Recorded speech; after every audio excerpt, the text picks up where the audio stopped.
So hi guys, hope you're all well and having a great week. Tonight, Middlesex University Product Design Engineering and Design Engineering are really excited to host our 8th talk in the annual guest lecture series. So this series runs weekly throughout the academic year on Thursday evenings, bringing together a vibrant mix of speakers from across the full spectrum of design and engineering. So we have a mix of leading practitioners, opinion leaders, and radical thinkers to inspire and support your professional development. Tonight, we're delighted to host Tom Stables. Tom is familiar to all of us who are studying product design and product design engineering as a valued academic on the program. He runs many interesting sessions on materials, meaning, and combines both theory with his expertise and practice. So who is Tom? So Tom's a designer and researcher. He's worked as a multidisciplinary designer after he graduated from Central St. Martin's in 2006. And he's worked with many high-profile clients such as Paul Smith, Samsung, Plumen as well. He's collaborated with Rebecca Lucraft when they were studied at the RCA, Royal College of Art, around 2008, 2010.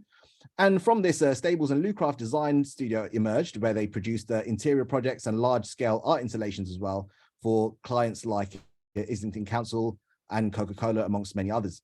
Tom has thereafter done a lot of solo work as well in the healthcare settings, and he focuses on usability, user experience, and he works with many clients, including NHS England, Imperial College Healthcare Trust, and charities as well.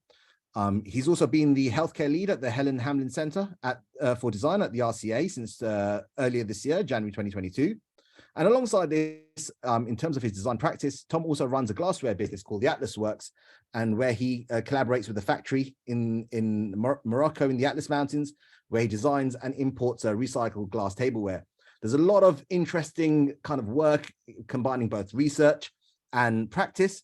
And in the introduction as well, and the overview of the talk, Tom mentioned the kind of human-centered focus, where all his projects, they start with people as people at the core, people being the inspiration, and the design decisions being informed directly from ethnography or observations, where Tom mentioned that research is the key to all of his projects.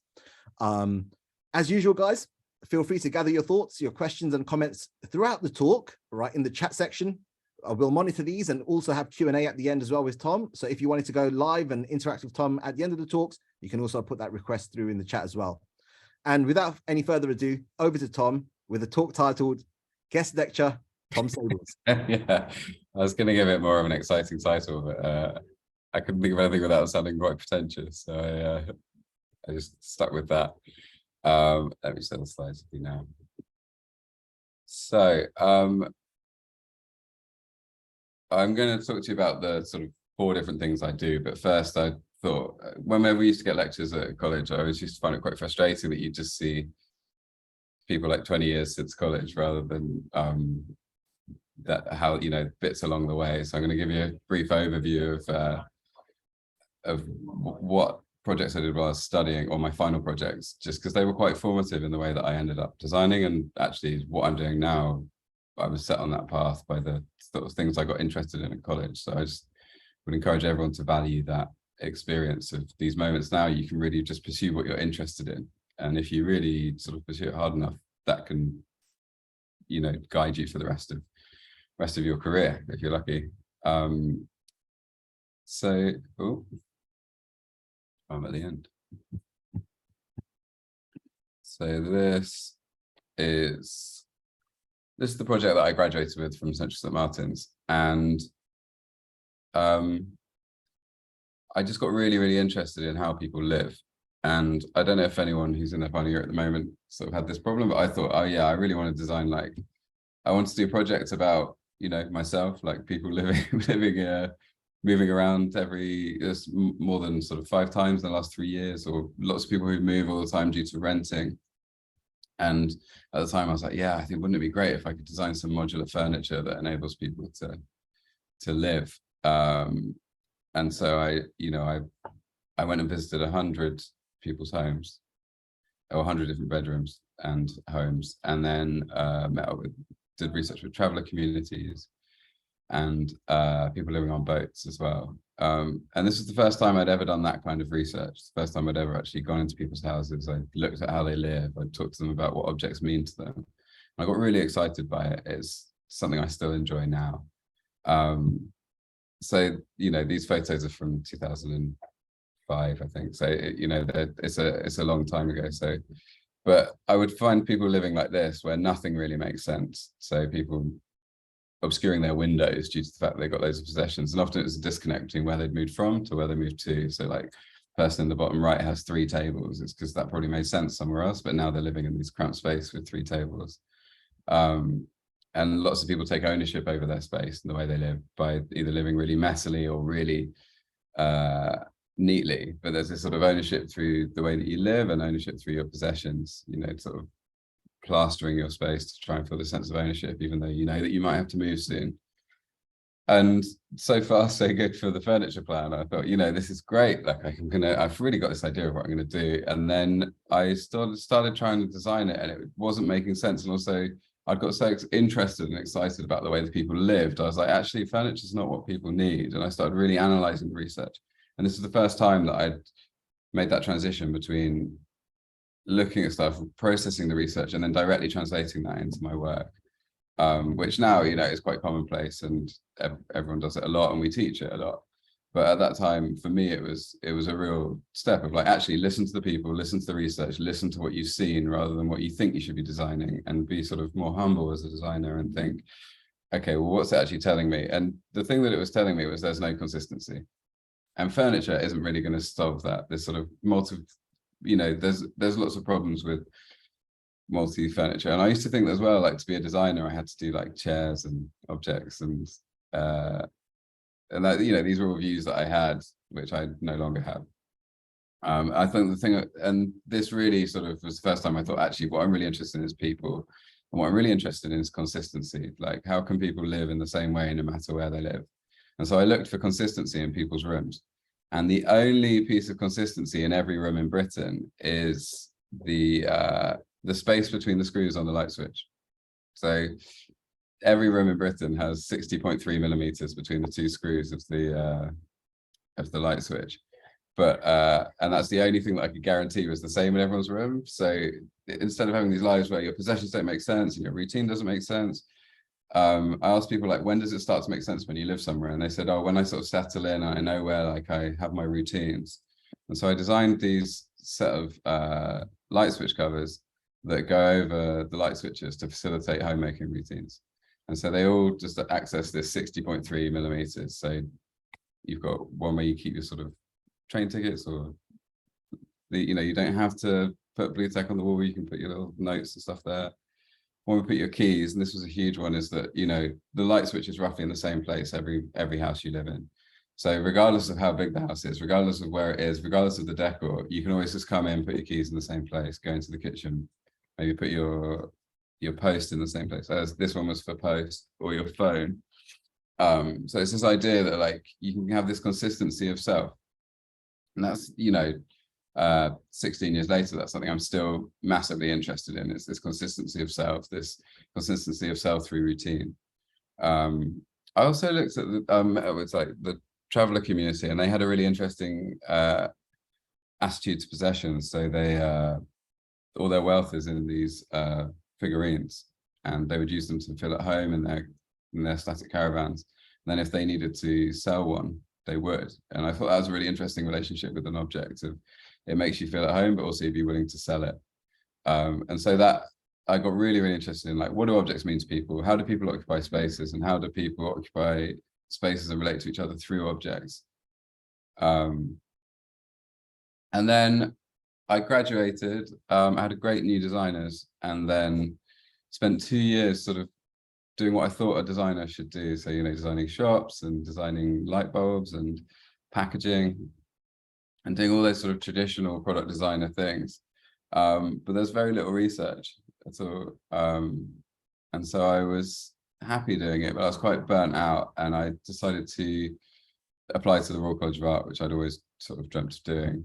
But what was brilliant about this period of work, and what it really helped me with, is just sort of professional skills. So if you graduate and you go and do your job and it isn't where your passion is, these 2 years really taught me, like, how to get good at Photoshop, how to get good at Illustrator, how to put something into production. So that packaging on the bottom left, we put into production and sold hundreds and hundreds of thousands of units.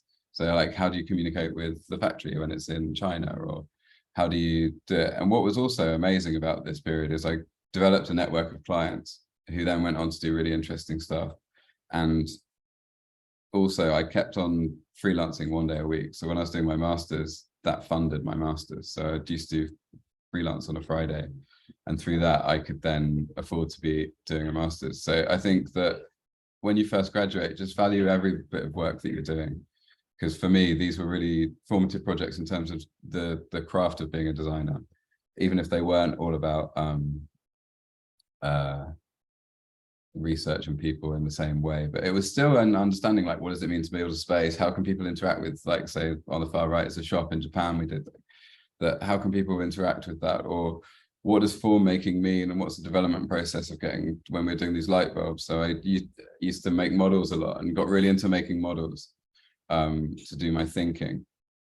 And we cleared the whole of the south, like Brighton, between Brighton and Portsmouth, we cleared of pipe cleaners because we were like trying to do so many different models to make these light bulbs. And it was, at no point did we go into rendering or to go into CAD, and I still work in that way, and that to find the poetics of an object and what it means and how it actually responds to light, model making is really, really useful.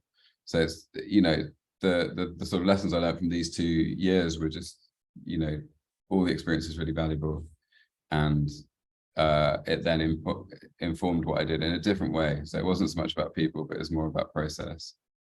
And then I went to the Royal College, and I graduated again with quite a disparate set of work. So one of them was an experiment. It was this idea of cooking extruded food, and so people could order based on appetite rather than portion size.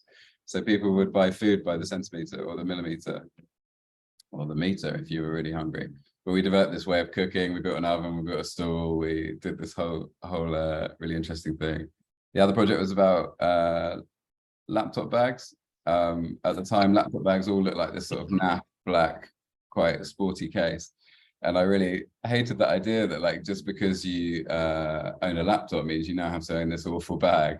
And that whole idea of objects related to objects that signify other objects, I'm still really, really interested in. And also textiles is a really interesting thing to prototype in, because often in product design we're building something out of the not final material, whereas when you build something out of textiles, you can sew the bag and then use it for a day immediately, and the prototype functions roughly in the same way as the final thing.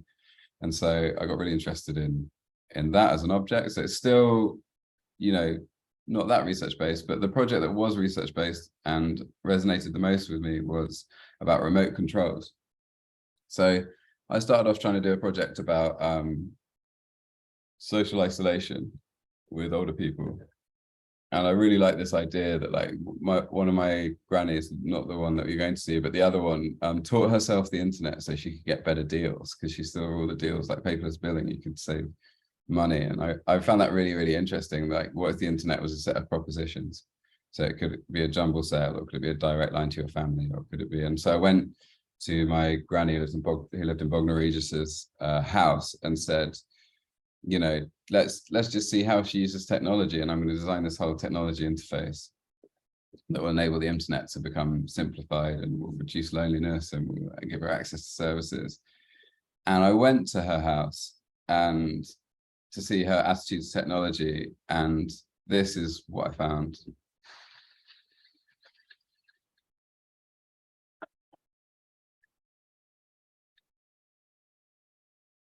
Oh.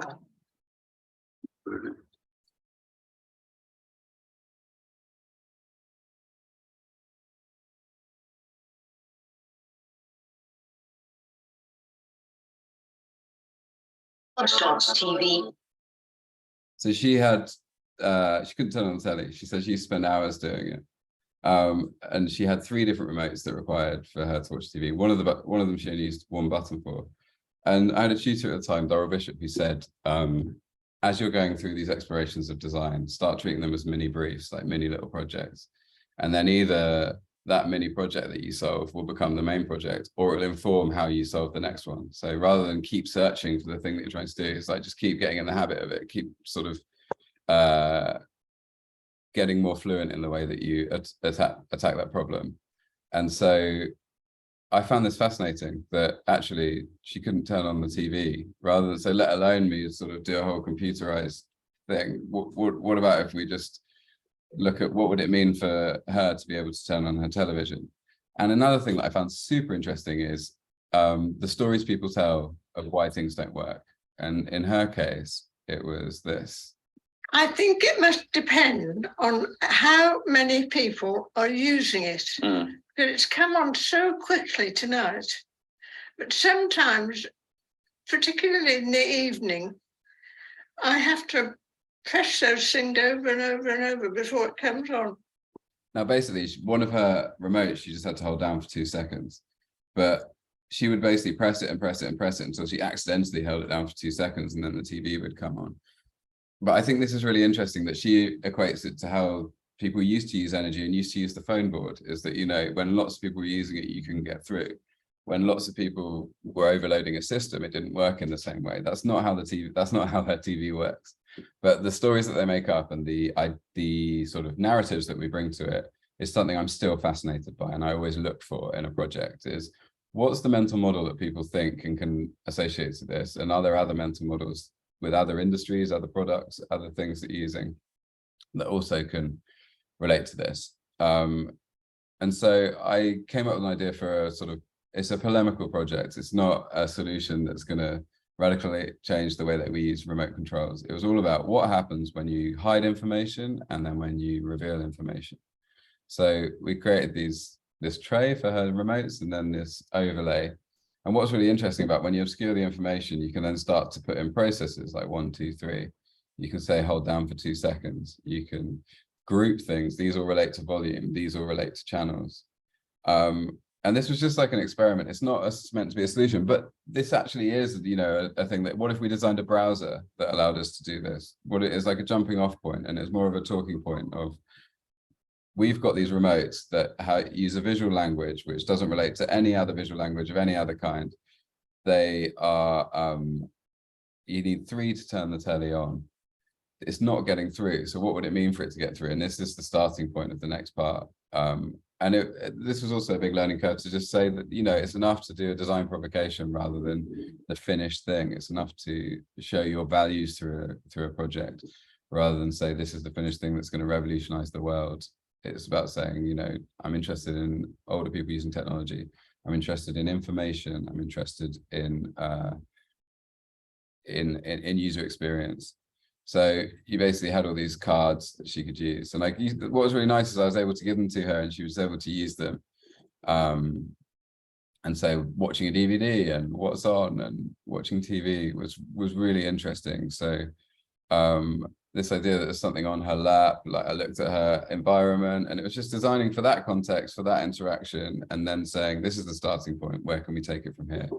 So this is her using one of the prototypes. Hold down for 2 seconds. Press once. Press once. Day on Saturday. Well, Ben Brown is in Johannesburg for his now. And the interesting thing about that is that it really taught me is like actually recording that kind of interaction is quite meaningful as well. And she's gone, you can see the contrast between her not being able to use it and being able to use it. She had never been able to get channel 5, for instance, and then she got channel 5, which I think must be the biggest letdown of a like a thing that you have missed out on. Is, you know, she'd wondered what was going on channel 5, and then as soon as she found out, I'm not sure she watched it very often. But this idea of like prototyping, giving people design provocations, and seeing what works and what doesn't work really informed what I did next. And so on graduation, I started working for the Helen Hamlyn Centre for Design, which is where I've now returned to after 12 years away. But I did a project all about hearing aids, and hearing aids are just an incredible object, I think, and it really resonated with me and what I'm interested in. So hearing aids are how we share jokes, how we, you know, your hearing, you're completely reliant on to be in the room, to share jokes, to give jokes, to represent yourself, to understand other people. And the process of, it's just a very human object, and all the interactions are very human and immediate. And they're the things I'm super interested in. It's like, my health has changed, how can I still feel like myself? This consistency of self, this consistency of interaction, I'm so interested in. And with hearing aids, it's basically a situation someone didn't choose, you've lost your hearing, and a product you don't want, which is a hearing aid. And the hearing aid is such an odd object because, number one, people feel let down by it. So where with glasses, you're replacing a lens with a lens. So you've got faulty lens, you put a new lens on it. It's the same technology, replacing. But with a hearing aid, your hearing's made up of brain processing, tiny hairs, the inner architecture of your ear. And you're basically replacing it with quite a crude microphone and a speaker. And then the other thing as well is the process of knowing that you need glasses and knowing you need hearing aids is totally different. So knowing you need glasses, like I'm short-sighted, I can't blame the world for being fuzzy. I can't blame my wife for being fuzzy. But if my hearing's going, I can say, you don't talk loud enough, or, people mumble nowadays. And so the process of becoming hard of hearing takes about 5 to 10 years between needing a hearing aid and getting one. And it's because people don't think they're the problem. And there's all these really lovely statistics or, really interesting stories where the number one time where people get hearing aids in America, which is the largest private market, is between Thanksgiving and Christmas. And it's when the whole family gets together and says, you're the problem. And so that idea of like how we operate in the world and how we live, and hearing aids is our link to the world. But the other problem with hearing aids is that they're designed in a way that doesn't reflect our lives. So we've built up this beautiful language of things we wear, like glasses, jewelry, clothes. There's a materiality and a typology and a visual language of things we wear. And a hearing aid doesn't reference any of those. It sort of just looks quite strange. It's this pink plastic prawn that's behind your ear. And a more accurate analogy than it with glasses is a walking aid, because with a hearing aid, as I said, like the technology won't replace it. So you wouldn't put it on and be like, oh, I can hear again. It's not a very satisfying thing. Your hearing will never come back. And then this is replacing it. This will definitely help you, but you've also got to realize that you're at a new starting point. And a walking stick is a much better analogy, because you wouldn't get your new walking stick and be like, brilliant, I can run like I used to. You'd say, I've got this thing that's helping me from this thing I can't recover from. But a walking stick can say loads about you. It can say, you're recovering or impaired or active or affluent. But a hearing aid, the way that it's designed, it can only really say you have a problem. And also, the main user feedback is that they want it to be discreet. And so discreet, everyone always takes as tiny, but then the average hearing aid user can't use it.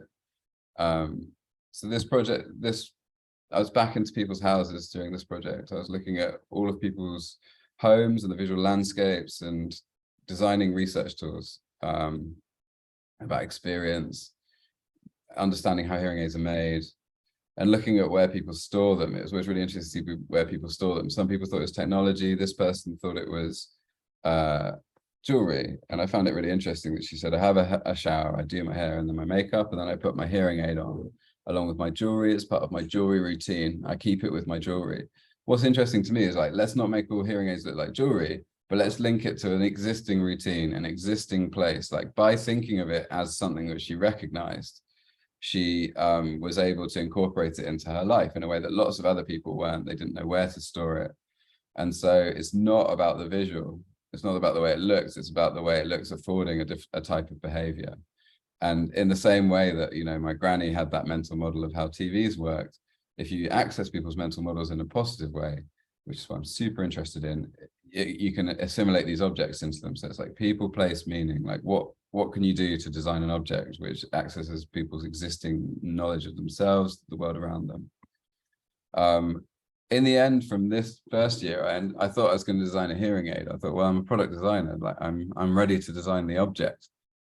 And then again, it was a really good exercise in saying, well, what's actually best for the project? And what's best for the project is there is a huge factory designing and making hearing aids. The problem wasn't that they needed me to design a hearing aid who's never done one before. It was that they needed to be better informed. So I created this database that linked them to people. So I put people in into their process. So I had all these insights, which I've removed most of here, but just for the headline. But it would link, like, what people do know and feel, and the context of the device and the service. And I handed over all this knowledge. So knowledge was the product I was designing in that first year rather than the actual object. And I think that, again, like lots of my work has been about trying to acknowledge the role of the designer and trying to be as humble as possible, because we think that we have the solution, and actually more and more I think that the people already involved in those situations have the solution, and the designer is the thinker, the connector, the listener, rather than the sort of like wave my magic wand and just there you go, you've got a new product. I think that the solution is roughly there. Your job is to uncover it and help people and deliver something in a beautiful way. And then I worked for Samsung for a year, and it was really interesting, and I really loved looking at technology. And we developed lots of ways of research techniques, which I can go into afterwards maybe, but that's the main thing I took from there, was developing these conversational prompts. How do you get a conversation going? We had to go and speak to 40 people in 4 different countries, and often people didn't speak English, and we had 40 minutes with each person to get below a surface level of information and understand how they use technology, what their support networks were, where they felt most like themselves. And so we designed all these conversational research tools that really informed the rest of what I do now, actually. And I'm still obsessed with that, is sort of developing research tools that enable you to have a connection with people and find out the genuinely interesting information that will help you solve something, rather than sort of just interviewing people. But what was really interesting is if you'd asked me when I was a student who I'd rather work for, like the hearing aids company or Samsung, I would have thought like Samsung, you know, all day. But actually, I really missed hearing aids, because I quite like that idea of like an object someone doesn't want, and design can do so much there, and there's so much room for design. Whereas with Samsung, like you're kind of reinforcing values that come from it. So people are buying that phone and they need it to feel a certain way, they need to behave in a certain way. So like, does this phone enable you to do this? And also, how can the UI convey this message?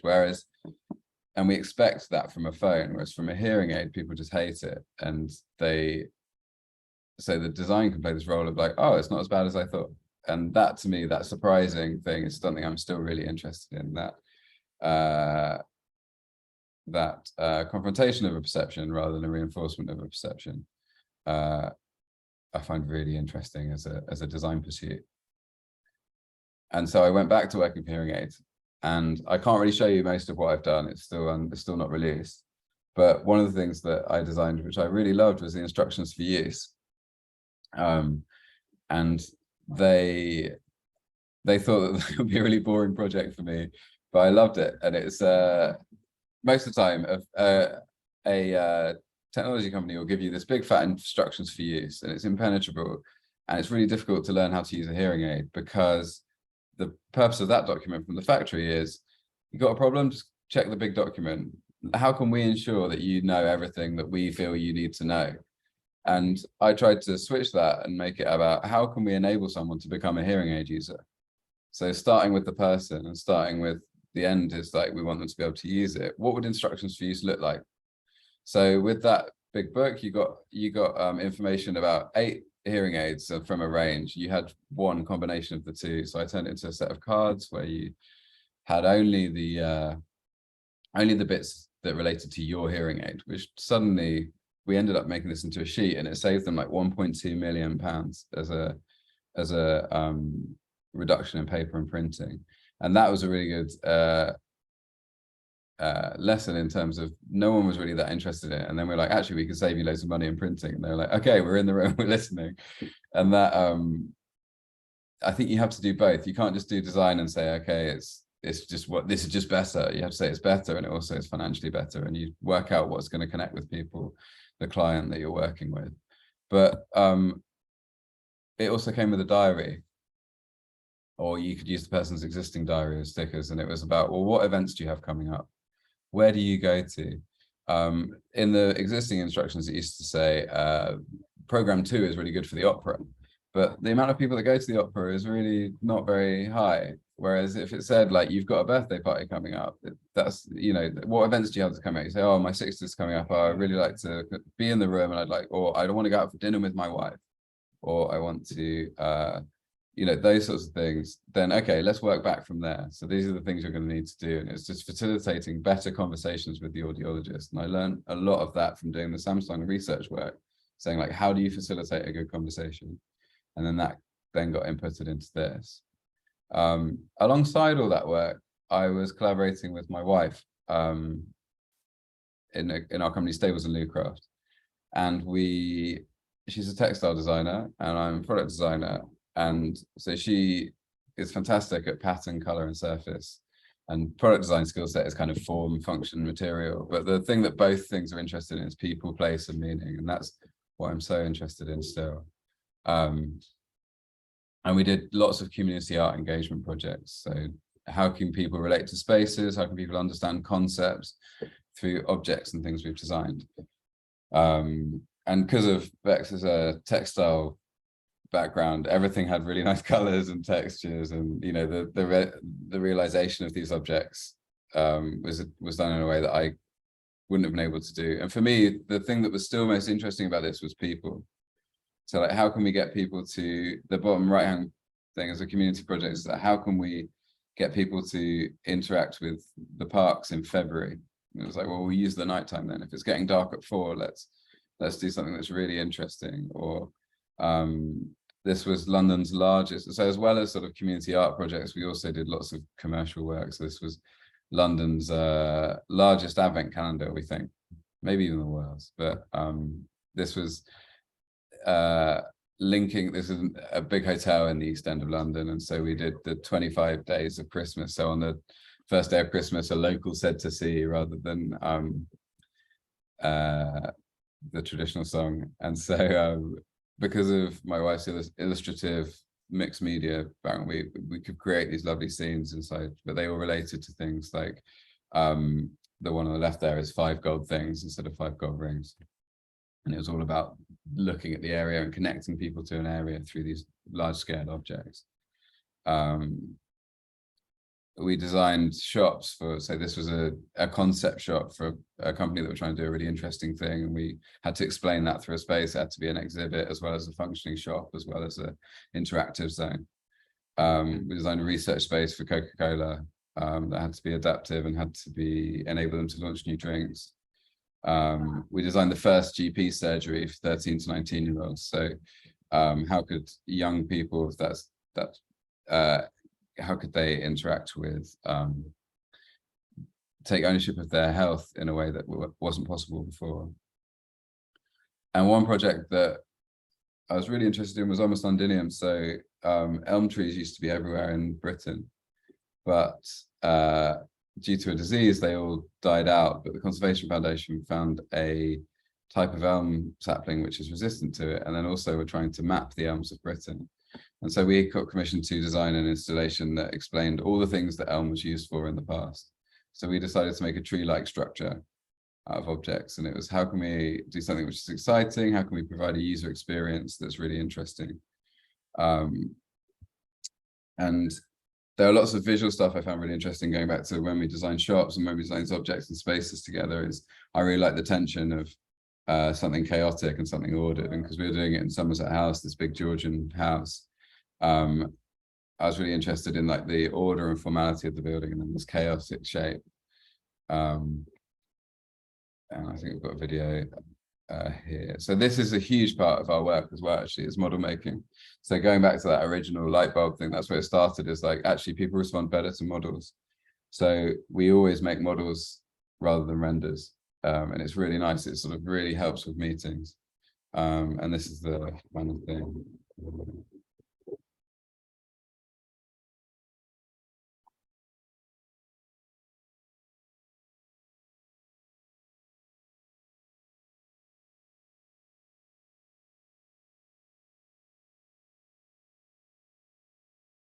And it might seem really different to the other work that I've just shown you, but for me, it's really similar. It's how can we translate a concept through a designed object so someone understands it?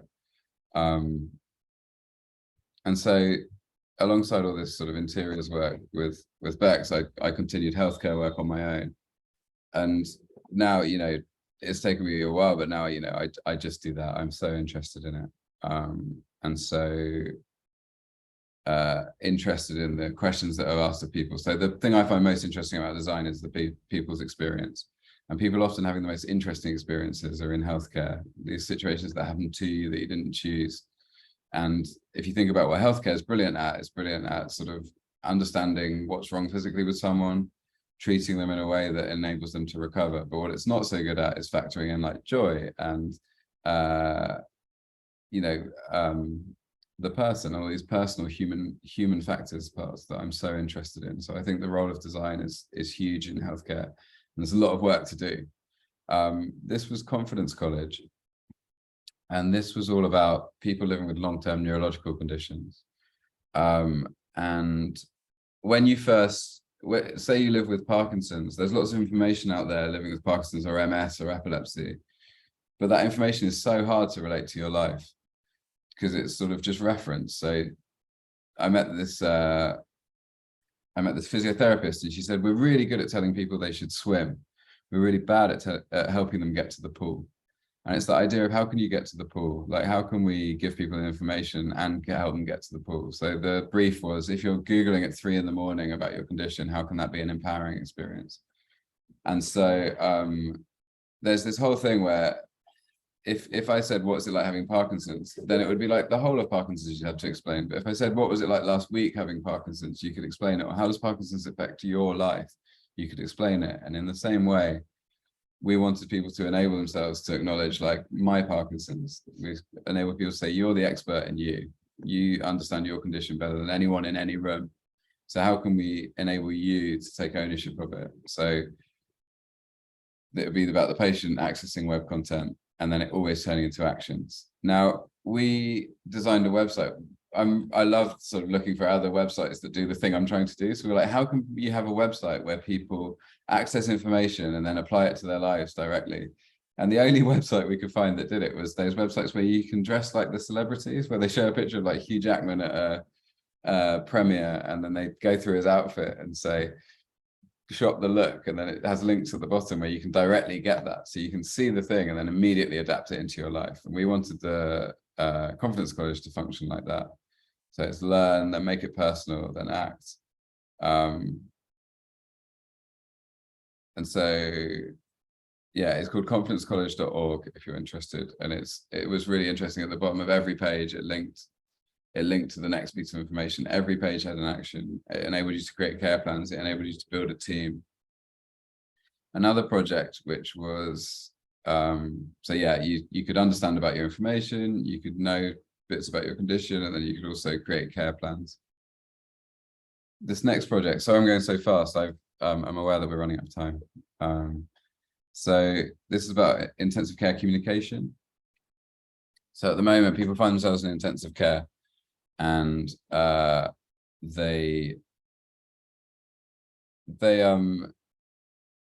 can't communicate because they have a tube in. So their normal life will be happening. You might get in a car accident, and then suddenly you're in a situation where you can't talk to anyone. And I spoke to lots of people for this and doing the research, and to find out how they communicate at the moment. And some people were given a pen and paper, some people were had to choose letters off a board, and then other people, I've met one person who was given an Etch-a-Sketch, which I don't think I could communicate with even at the peak of my abilities.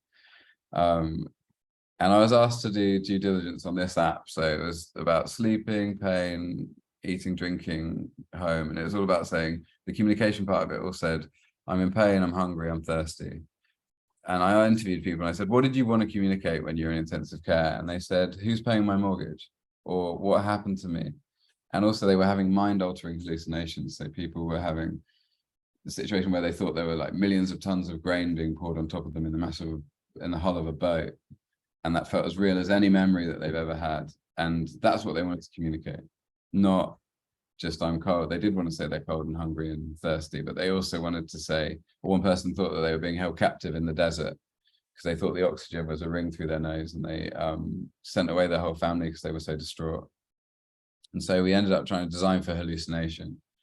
So one person said it wasn't until they took the tube out of her neck she could say, what happened to me? And like, where am I? And so we designed these like screens of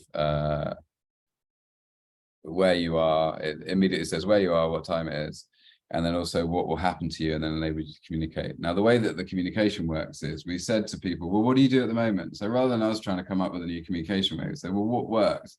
And what worked for them was the person in the bed who can't talk would get to one word, and then everyone around them who could talk would then start guessing. So it's like, how can you most quickly get to that thing that you're trying to say?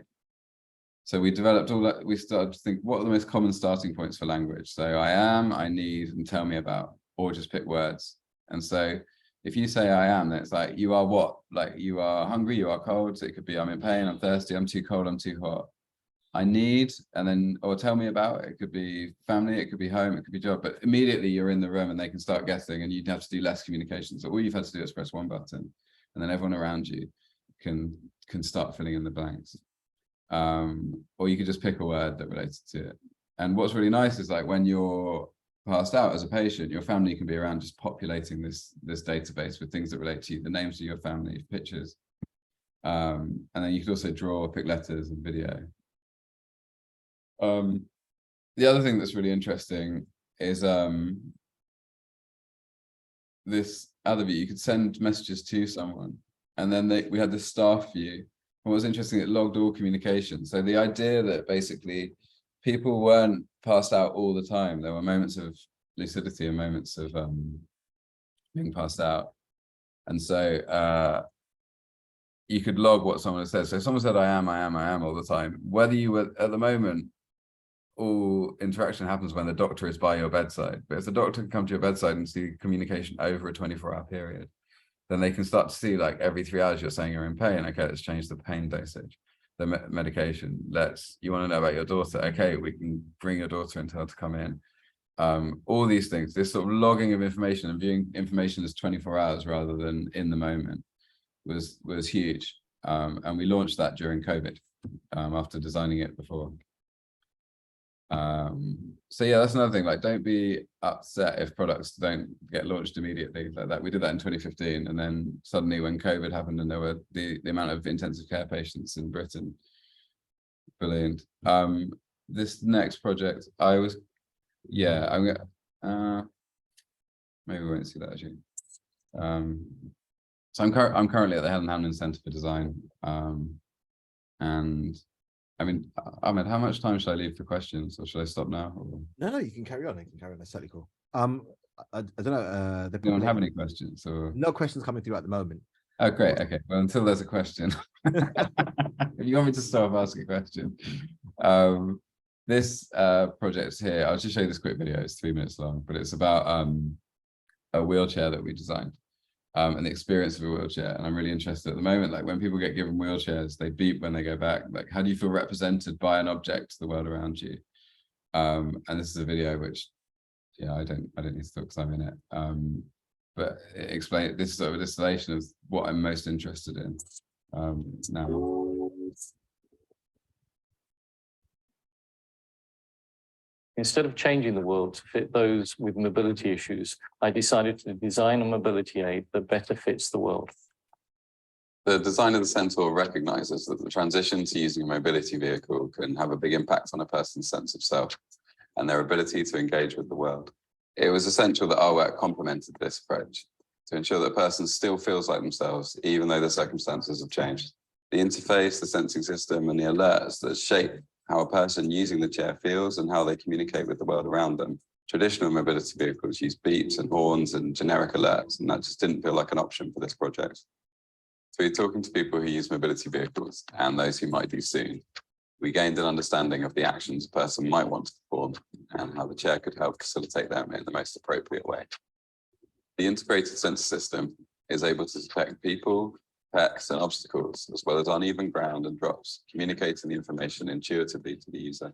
It does that through a combination of light, haptic feedback, and sound cues. The sound element is ambient, meaning that the sound of the motor changes to alert the driver and their surroundings. We're used to the sound of a motor changing when in use, so we built on this to provide a soundscape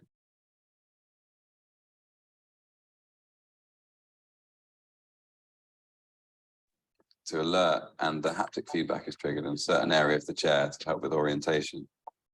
When a person is approaching from behind, the sound is blended to make the rhythm of footsteps. And this accesses the driver's motor cortex as well as their auditory cortex to prompt action, letting them know that someone is there rather than something. Lights and clear symbol interface have been created to aid users who may have reduced vision. The chair also has a number of pre-programmed driving actions to give confidence to the driver as they're learning how to use the vehicle. I initially started thinking of Oh, so we can stop there. But the thing that I'm trying to do with that project that is a sort of distillation of what we were doing before is all about, like, people expect a motor to change. People expect the sound to change. So rather than doing something other, rather than us designing an interventionist, it's acknowledging what people expect something to do, so it's not strange. So that when someone's come near it, the motor automatically gets louder. Or when, and this idea that it's a dynamic thing that's not strange and not a beep and doesn't say caution, vehicle turning left, you know, that's the thing that's interesting to me. I'll stop there. I'm currently working at the Helen Centre for Design as the healthcare lead, and we're looking at how AI and conversations and language and environment and technology can all impact healthcare. And I'm happy to talk about that another time. Or if there's less questions, then I'll just talk about that in a minute. Yeah, that's brilliant. Tom, that was a fascinating talk on your journey from your final year project at university, and also all of the kind of career routes that you've taken post-graduation, being obviously in research and design practice. Great case studies throughout as well. Guys, feel free to obviously continue gathering your questions and comments in the chat. And if you want to go live and interact with Tom and ask questions live as well, you can always put that request through in the chat. A couple of questions coming through now. First from Lucas Farley. Tom, what do you think are the most important factors and considerations in terms of user experience? The factors, I mean, I think, you know, it's maybe similar to what I've been saying before, but just understanding people and removing yourself from it and enabling people to feel like themselves when they're using their product. So in order to understand what would not do that, then you have to sort of start with the people, start with the interactions you want to achieve, start with the type of interaction you want people to have, and then look at all the barriers that could start with that. So I think that people shouldn't have to relearn all the time these new type ways of doing things. And I think things are much more likely to feel intuitive if they reference an interaction which has happened before. That's not to say that we shouldn't provoke new things and we shouldn't suggest that people do things in a more interesting way, or maybe it's referencing something they mightn't have used before. But I do think that the idea that the designer just comes up with a new way of doing things and it makes sense for them, so it must make sense for everyone else. I think of design as informed decision making. So what's informing your decisions? And it has to be not just your gut or what you think is right. I think it always has to be people. Amazing. And another question coming through from Orvi, in terms of all of the projects and work that you've undertaken so far, which projects are you most proud of and why? I don't know. I try not to feel pride in project, but I'm most interested in the ones that have the most direct impact on people's experience. So I found the intensive care communicator really interesting. Because the research, normally you're finding out about quite normal experiences that people are having and you're looking for insight within it, whereas the experiences were so extreme in that project that we were listening of the experience of being in intensive care and the experience of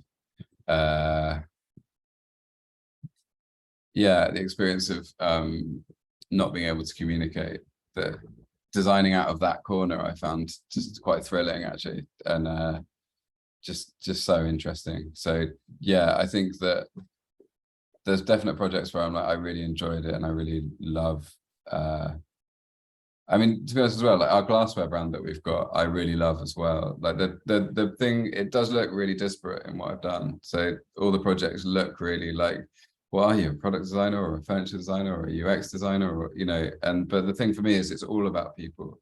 I love people, I love sharing, I love the interactions that people have that are meaningful. And so, for instance, with our glassware, it's all the moments that glassware occupies are the bits I'm interested in design. So sharing, enjoying, community, like cheersing, eating, those kind of bits of life I'm most interested in. So any project that involves that and has done that the most, I'm much more interested in and love. But yeah, I feel, yeah, there's some bits of projects I still feel really excited about. That's amazing. That's fascinating as well. And in terms of obviously the intensive care communicator, obviously once that was deployed in the field, during COVID, do you then get an opportunity to kind of measure the outcome and, for example, the use and implementation in the field as well, and yeah, see how people responded to it? Yeah, we're going to try and tweak it a bit now, and also we had to release a simplified version of it, and so there's lots of ways we'd like to improve it and make it work better as well. Yeah. That's fascinating. Another question coming through from Omieti Manuel. Omieti's asking, what questions would you typically ask first when trying to design a product? You've obviously got the client view on it, but I just start with who, what, when, where, how, why. And you just go, so who do I need to talk to? Who does this product be used? And it's like the idea that you need to inform every decision you're making. So in order to do that, you've got to ask all of those questions. What can it be made out of? What does it do? What is it? And that's a really helpful thing for me. It's like, because I learned it from a journalist said that when they're trying to work out what questions to ask someone, they write who, what, when, why, where, how. And so I do that at the start of every project, and then we often create like a document with the client of like, what actually are we trying to solve, who is actually going to use it, where is it going to be used, and you set the parameters of what you're trying to do based on that, and then you can go back into doing more research and more sort of understanding of those objects. But I think I try never to be in that position of being stuck. The idea that the designer is the sort of looking for inspiration and then design something, I don't really agree with that auteur version of product design. It might, in the sort of design art or maybe other bits, that's not really the way that I'm wired either. To just be like a shape maker or a sort of designer in that form of expression. I'm much more quieter, kind of just gaining information and then trying to like be as creative with that information as possible. That's amazing. And kind of building on that in terms of Omieti's question, asking questions and so forth. At the start of the lecture, you touched on obviously research questions, methods and processes, right? You said you were going to expand on that a little later. So some of your initial work at the Helen Hamlyn Centre, perhaps. Yeah, sorry, can you repeat the question part of that? Like if you could expand on the thing that you're talking about in terms of some of the work that you've done in terms of design methods and processes. Yeah. So just the ways of getting people to talk in a way that's meaningful, I find really, really interesting, and just designing those tools. So that way of talking was, yeah, actually I'm not sure 4 minutes will cover those bits, but yeah, I think as well, if there's doing research because it's interesting and that is great, but it doesn't help you design a product. So it's trying to work out, am I ready to design yet, the whole time when you're doing research. So when you're in a question, you're thinking, well, does that help me? So if someone says, oh, I find that really frustrating, that's interesting. But if someone says I find it frustrating in this way, and let me show you how I use it, and and then you think, okay, well, I've got a location, I've got a video that I can see it in, I've got the context happening around it, I've got the tone of their voice, I've got all those things. Constantly we're trying to design an interview so you can leave it with as much informative data as possible, that then you can go away and be like, oh, I'm not guessing anymore. But yeah. And I think, to be honest, I think in terms of the depth for the answer that's required for the answer for that particular question, I guess we could possibly have a sequel in the future talking about your work at continuing that discussion in terms of your work at the Helen Hamlyn Centre at the College of Art, alongside obviously research processes, methods, and so forth. A question coming in from Tony Smith. Tony's asking, what's the process in terms of designing products which reshapes how people view disabilities? And what's the most crucial step in that particular process in terms of changing people's perception and views?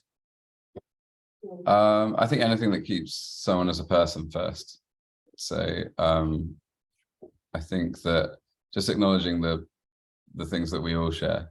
So all of us have hearing loss if we're by a busy road. All of us, you know, and the world around, you know, highlights people's differences. And I think that first acknowledging, so for instance, with hearing aids, it's like designing an object that looks like someone might have chosen it means that you're acknowledging who they are as a person first, rather than a hearing aid user second, you know, rather than a hearing aid user. So that whole idea of like involving choice and allowing people to reflect who they are and looking at people and saying that person has chosen to do it. So like all the things that we wear, or the way that we go about doing stuff. So like the reason, if it's just, yeah, anything that undermines. So I mean, in terms of that idea, I think that it's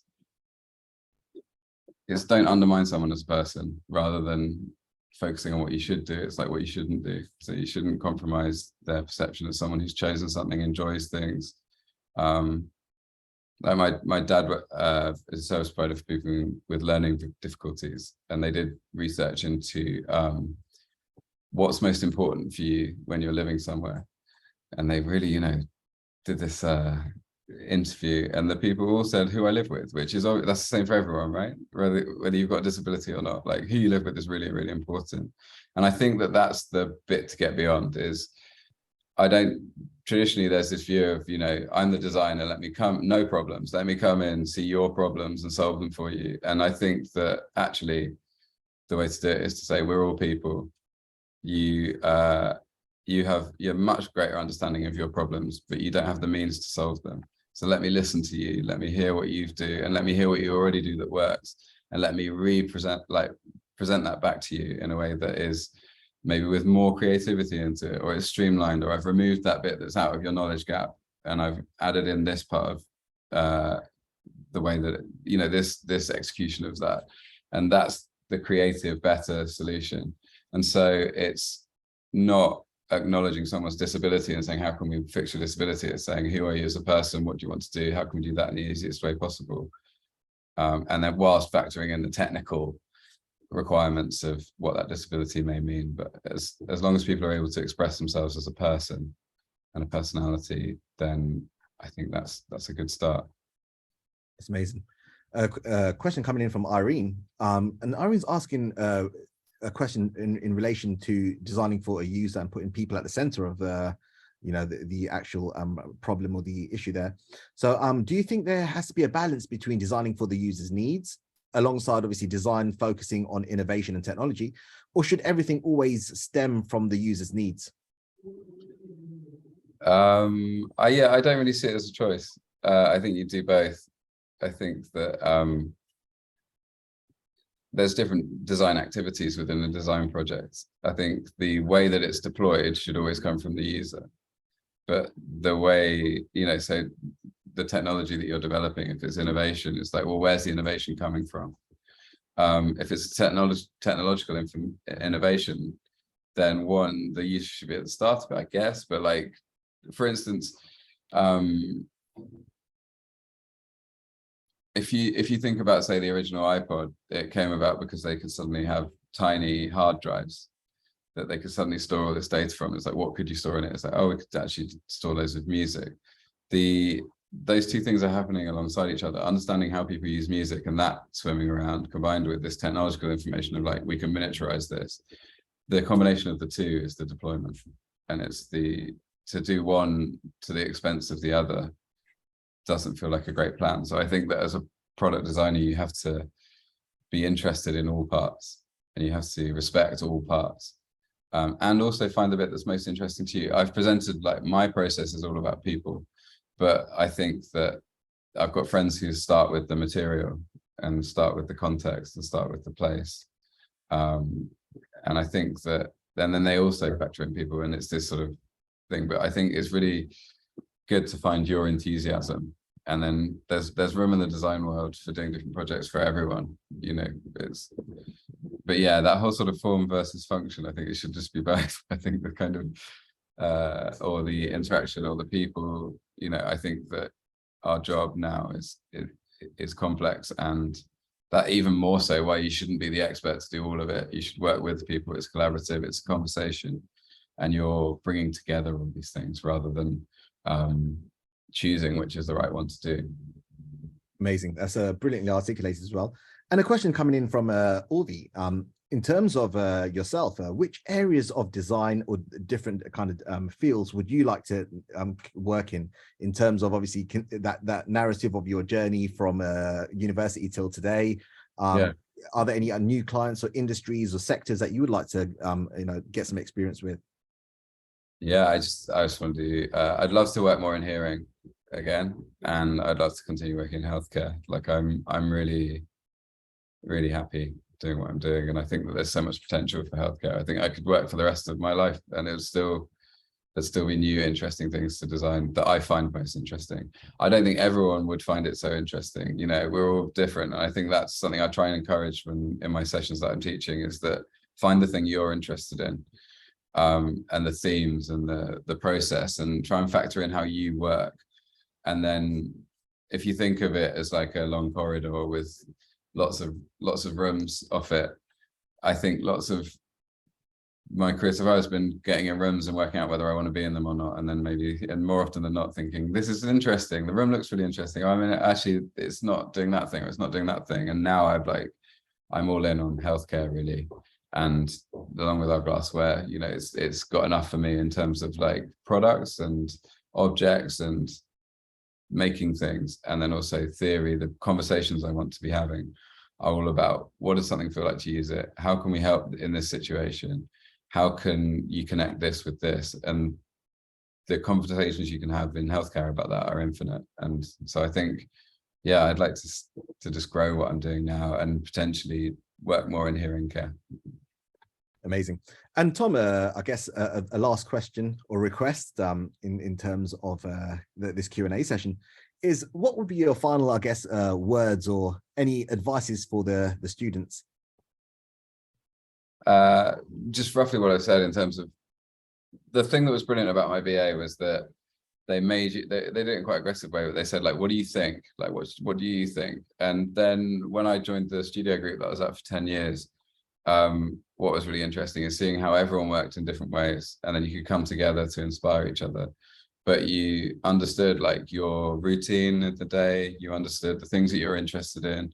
If you're not that good at drawing, don't be upset that you're not that good at drawing. Find a different way to express yourself, but like really find that fluency that you can have to get what you're thinking out in the most eloquent way possible. And I think that it's fine for that to be different for everyone. And so it took me quite a long time for, I think quite a lot of the time I thought I should be, you know, I could do that because I'm interested in it, but the really great design is over there, or on Design it's all this, or I should be doing a chair, like designers do chairs, right? You know, and it's kind of just acknowledging that the design world is huge and the things I'm genuinely interested in. I think if you're genuinely interested in something, you will be able to explain it in a clarity that makes anyone interested in it. And I think if you're pretending to be interested in something, or you're doing it because you think you should, which is really easy to do, and I've certainly done it, people can see through that, or they won't get as excited about it. But I think that if you can find something you're passionate about, a subject area that you want to do your projects about, and a way of solving it that is unique to you and draws on your unique history, and then I think that that's the key, really. It's something that I've felt really lucky to have done in my BA, and then I went away from it for a while, and I'm back doing it now in terms of, you know, this is what I'm interested in, these are the questions I'm interested in asking, this is the way of delivering a product that I'm really happy with. And yeah, like the questions we're asking at the moment at the research center are ones that I find, you know, thrilling. So I think that process started in my BA. So if you can sort of be honest about what you're interested in now and really pursue it, it's very easy to work hard, and it's very easy to convince other people that what you're doing is interesting. Amazing. Brilliant advice is there. The one that I really picked up and liked there as well was obviously find a really good, effective way and mode of communicating. And that reminds me of the quote that you had in your talk earlier as well, where people respond better to models and physical prototypes. You're all designers here, designers, engineers, design engineers. And obviously, in terms of your hands-on practice, You know, for example, it's a great 3D form of communication, obviously touching on what we spoke about a few weeks back as well in terms of, you know, different fidelities of prototyping. So to conclude, guys, thanks Tom as well for taking out your time and joining us tonight. It was a superb talk and a great Q&A session as well. So thanks for your time and thanks for the talk. Thanks for inviting me, and good luck, everyone. Amazing. And all participants, design and engineering students, Tom's details were sent to your emails ahead of the talk as well, including links to Tom's LinkedIn and social media handles. Also, the links shared in the lecture as well, like the confidencecollege.org. So definitely feel free to browse and connect. And for all of us who joined us tonight, students, staff, alumni, keep an eye out on your emails for the details of the speaker and links to the next talk. And until next week, stay well, stay safe, and thank you guys.